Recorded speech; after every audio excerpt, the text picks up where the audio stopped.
Baiklah.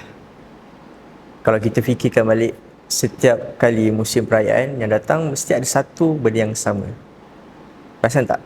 Iaitu perasaan gembira, rindu, dan yang paling kuat adalah kenangan. Jadi Malaysia bukan sekadar negara berbilang kaum. Kita membesar dengan perayaan, iaitu Hari Raya. Bukan itu saja, ada Tahun Baru Cina, Deepavali.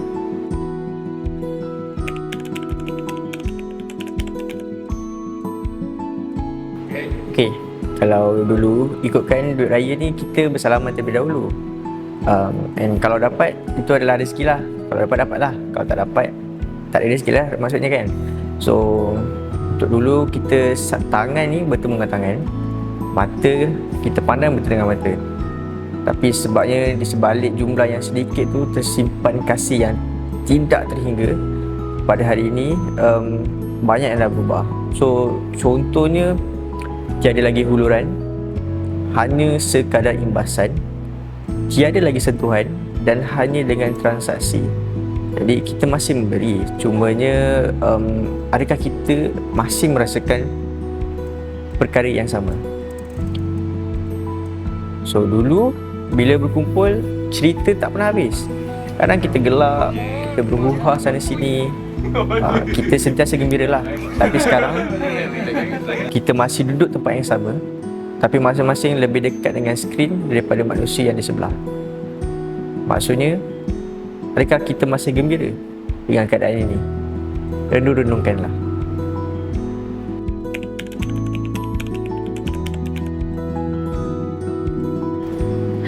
Dahulu, Tahun Baru Cina dirayakan dengan penuh makna kekeluargaan. Makan besar bukan sekadar hidangan, tetapi pertemuan hati yang lama terpisah.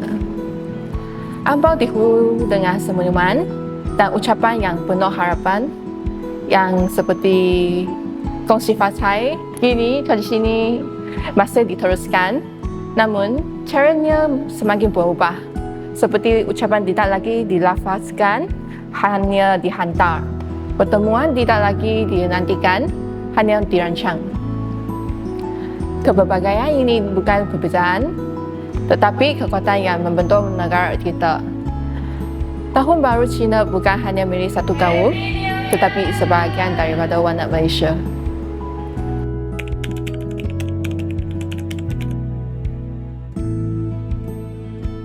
Deepavali, perayaan cahaya yang melambangkan kemenangan kebaikan. Dahulu, cahaya itu bukan hanya dari lampu, tetapi dari hubungan sesama insan. Rumah terbuka, pintu sentiasa terbuka, hati juga begitu. Kini, cahaya masih menyala, namun kehangatan itu semakin pudar. Kita menghias rumah dengan indah, tetapi lupa untuk menghidupkan suasana. Cahaya itu masih ada, tetapi adakah ia masih menyentuh hati? Malaysia dibina bukan hanya dengan pembangunan semata-mata.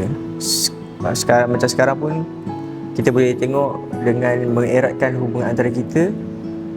Walaupun kita berbeza budaya, berbeza perayaan, tapi kita ada satu tujuan, iaitu penyatuan. Rasa kebersamaan sebagai satu bangsa, dan tak kira hari perayaan apa pun, sama ada Hari Raya Aidilfitri, Raya Tahun Baru Cina ataupun Deepavali. Dalam kita mengejar kemajuan, janganlah sampai kita kehilangan apa yang menjadikan kita sebagai rakyat Malaysia. Oleh kerana itu, perpaduan bukan terletak pada teknologi, tapi pada hati yang masih mahu hadir untuk satu sama lain.